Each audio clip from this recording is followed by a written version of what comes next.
சிறுவயதில் தனக்கு 5-6 பேர் பாலியல் துன்புறுத்தல் கொடுத்ததாக நடிகை வரலட்சுமி சரத்குமார் பேசியிருப்பது பரபரப்பை ஏற்படுத்தியுள்ளது. என்ன நடந்தது என்பதை பார்க்கலாம்.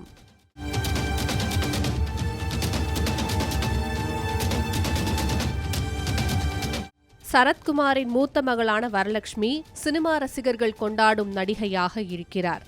பல்வேறு மொழி படங்களில் நடித்து வரும் இவர் ஜீ தமிழ் தொலைக்காட்சியில் டான்ஸ் ஜோடி டான்ஸ் ஷோவில் நடுவராக இருக்கிறார். இந்த நிகழ்ச்சியில் கலந்து கொண்ட பெண் போட்டியாளர் ஒருவர் தான் சிறுமியாக இருந்தபோது பாலியல் துன்புறுத்தலுக்கு ஆளானதாக தெரிவித்திருந்தார். அதை கேட்ட வரலட்சுமி சரத்குமார் கண்ணீருடன் சொன்ன அந்த விஷயத்தை யாருமே எதிர்பார்க்கவில்லை.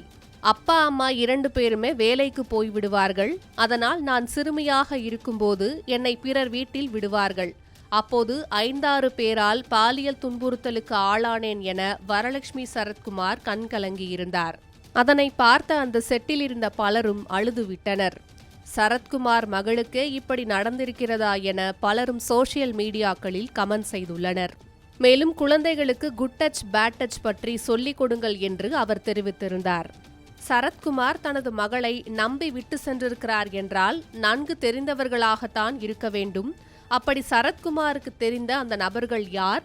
சிறுமியை போய் பாலியல் ரீதியாக துன்புறுத்தி இருக்கிறார்களே என ரசிகர்கள் வேதனையோடு கேள்வி எழுப்பியுள்ளனர். கேமராவுக்காக எதையாவது சொல்லி அழும் ஆள் வரலட்சுமி இல்லை.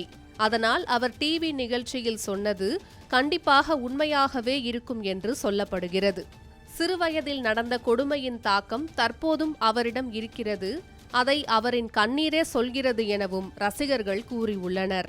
முன்னதாக பட வாய்ப்புக்காக தன்னை அட்ஜஸ்ட்மெண்ட்டுக்காக அழைத்தார்கள் என தைரியமாக தெரிவித்திருந்தார் வரலட்சுமி. சரத்குமாரின் மகள் என தெரிந்தும் கூட வரலட்சுமியை அட்ஜஸ்ட்மெண்ட்டுக்காக அழைத்திருக்கிறார்களே என ரசிகர்கள் அதிர்ச்சி அடைந்தார்கள். மேலும் இது பற்றி பேசிய வரலட்சுமி அட்ஜஸ்ட்மெண்ட் சென்று வரும் வாய்ப்பு தேவையில்லை என்றும் அதனால் மெதுவாக தனது துறையில் வளர்ச்சியடைந்தாலும் பரவாயில்லை என்றும் முன்பு கூறியிருந்தார். பிரபல நடிகரின் மகள் இப்படி ஒரு விவகாரம் பற்றி பொதுவெளியில் பேசியிருப்பது சினிமா வட்டாரத்தில் பரபரப்பை ஏற்படுத்தியுள்ளது.